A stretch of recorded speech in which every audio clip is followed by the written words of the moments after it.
এই সমস্ত কোম্পানির শেয়ার যদি ভুল করেও আপনার পোর্টফোলিও থাকে বা আপনি যদি কিনতে চান, তাহলে 10 বার ভাবুন, কেননা এই কোম্পানির মার্কেট ক্যাপের থেকে দেনা অনেক বেশি। क्या बात कर रहे हैं?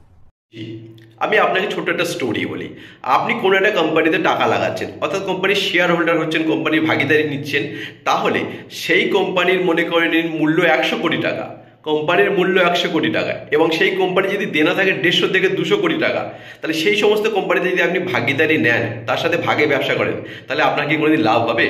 আপনি ভাবুন। কারণ কোম্পানি যেটা মূল্য তার থেকে বেশি যদি কোম্পানির দেনা থাকে, তাহলে ভাবুন দেনা শোধ করতে করতে তার জীবন হয়তো শেষ হয়ে যেতে পারে। সাপোজ কথা হিসেবে বলছি, নাও হতে পারে। তাহলে এমন কোম্পানিতে টাকা লাগানোর আগে আপনাকে 10 বার ভাবতে হবে। আজকের ভিডিওতে এমন কিছু কোম্পানির সম্বন্ধে আমি আপনাদের সামনে আলোচনা করতে এসেছি, যে সমস্ত কোম্পানি মার্কেট ক্যাপের থেকে দেনা অনেক বেশি। কয়েকটা কোম্পানিতে তো প্রায় 2 ডবলের বেশি।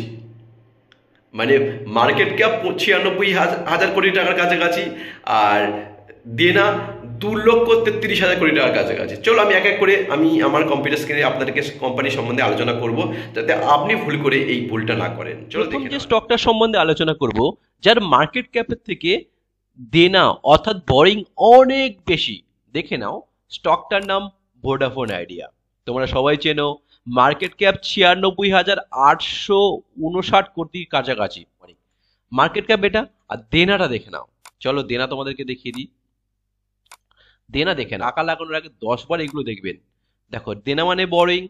বরিং দেখো 2,33,229 কোটি টাকার কাছাকাছি। কোথায়? 96,800 কাছাকাছি। না, তাহলে এই স্টকে টাকা লাগালে আপনার লাভ হবে কিনা লস হবে আপনি বুঝে নিন। সেকেন্ড স্টক আমার লিস্টের এমটিএনএল। এমটিএনএল মহানগর টেলিফোন নিগম। এর মার্কেট ক্যাপ কত? 2,614 কোটি টাকা। মার্কেট ক্যাপ 2,614 কোটি টাকা। আর দেনা কত দেখবে? দেনা দেখো কোথায়? 2,600 কোটি টাকা। আর দেনা দেখো 32,000 কোটি টাকা। দেখে নিন, 32,000 কোটি টাকার কাছাকাছি দেনা বেশি।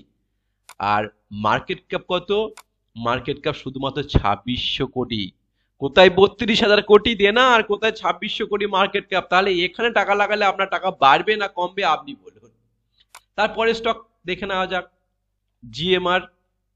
GMR power and urban infra. এর মার্কেট ক্যাপ দেখে নাও। এর মার্কেট ক্যাপ 8,402 কোটি টাকার কাছাকাছি। 8,402 কোটি টাকার কাছাকাছি মার্কেট ক্যাপ। ব্যালেন্স শিটে গিয়ে দেনাটা দেখে নাও।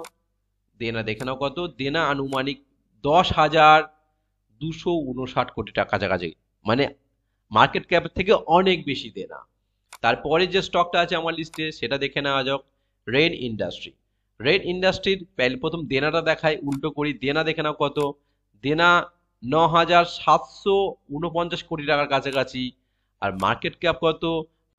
4,258 কোটি টাকার কাছাকাছি মার্কেট ক্যাপ। তাহলে কত বেশি দেনা দেখে নিলে।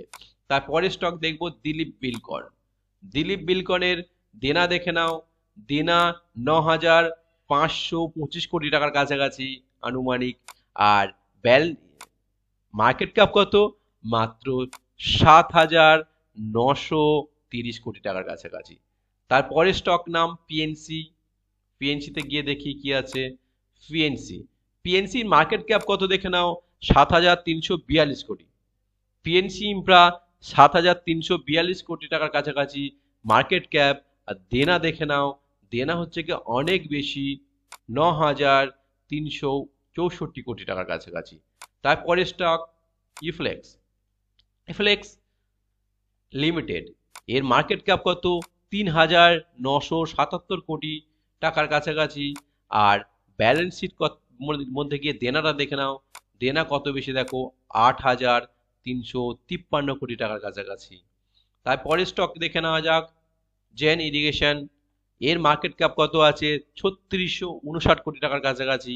আর এর দেনা কত আছে দেখে নাও? 4,008 কোটি টাকার কাছাকাছি। তাহলে কি বুঝলেন? যদি কোনো কোম্পানি মার্কেট ক্যাপের থেকে দেনা বেশি হয়, সেখানে টাকা লাগানো খুব রিস্ক। সেই জন্য বলবো টাকা না লাগানোই ভালো, আমার পার্সোনাল ওপিনিয়ন। ভিডিওটি ভালো লেগে থাকলে চ্যানেলটা সাবস্ক্রাইব করে নিও, বন্ধুদের সাথে শেয়ার করে ভিডিওটা।